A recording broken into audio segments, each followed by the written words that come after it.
also dictates your friends. I don't like many people, and while Meredith has made the cut since kindergarten, it's by a slim margin. She is constantly horrified by the bruises on my legs that blossom under poison ivy rashes. I'm equally turned off by her manicures and the fact that she wingtipped her eyeliner before coming on this hike. Past our skin, we genuinely like each other. But days like today, I have to actually remind myself of that fact. To be fair, I bet she does too. "What you got?" Kavita asks, motioning toward the skull in my hands. "A dead animal," Meredith answers for me. "Ash found a dead animal. Please tell me you're not taking that to the party." Truth is, I'm thinking about it. It's rare to find one in this good of shape. And it's an 8-point, the sharp edges of the antlers still intact.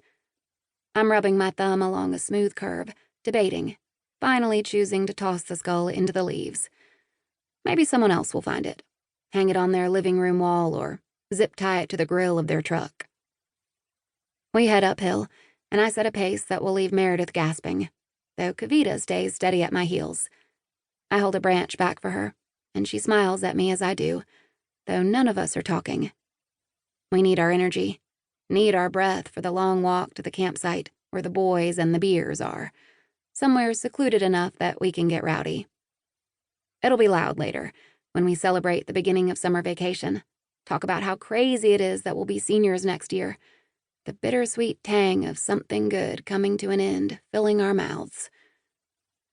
But right now, it's quiet, and I'm grateful for the silence. In it, I can think about what I saw as I turned to go. A perfectly aligned spinal column pressed into the dirt, undisturbed by hungry mouths or digging paws. To be in that kind of condition, the deer must not have gone violently, or its bones would have been tossed about by the teeth that took its life. Instead, it lay down and died quietly of old age, either dappled by the sun or with soft snowflakes that landed on closing eyes. It died quiet, under the trees. I think that's how I'd want to go too. Hiking, much like drinking, is something that sounds more fun to the uninitiated than it actually is. I'd doubted the intelligence of combining the two ever since Meredith came up with the idea. A party far enough into the Smokies that nobody bothers us might sound like a good time, but both hiking and drinking require enough common sense to get through without seriously injuring yourself. And I've known enough people to prove common sense is anything but common. I try to remind myself of Meredith's finer points when I spot the electrical cord for a curler trailing out of her pack as she digs for a granola bar. Kavita sees it too and hides a smile. I decide not to tell her that outlets don't grow on trees. I love Meredith, I swear I do. She's just not on my apocalypse survival team. I, on the other hand, am on everyone's, despite the fact that I keep telling them that in any such scenario, I'm striking out on my own because they're dead weight. "How much longer?" Meredith asks, and I realize she's done me the favor of not asking until now. I know better than to pull out my phone.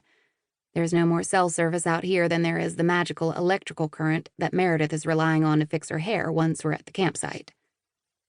I take a second to get my bearings. The trek we're on is a small leg of the Appalachian Trail, and I've done it enough that a casual glance tells me where I am. I'd love to do the whole AT someday, when I'm older, or have enough money for a decent kit. Whichever comes first. Probably the older part. "The guys headed out yesterday," I tell her, eyeing the heavy brush where it's clear someone crashed off the path, probably to take a piss. "They wanted to fish for a bit and set up camp. It's not far, maybe a mile. We'll be able to hear them soon, drunk or sober." "Drunk, I bet," Kavita says. "Long as they save some for me," Meredith says, coming to her feet with a rush of energy at the promise of beer. She gives me a smile, and I know I'm forgiven for being myself. "They'll save some," I assure her, knowing it's true.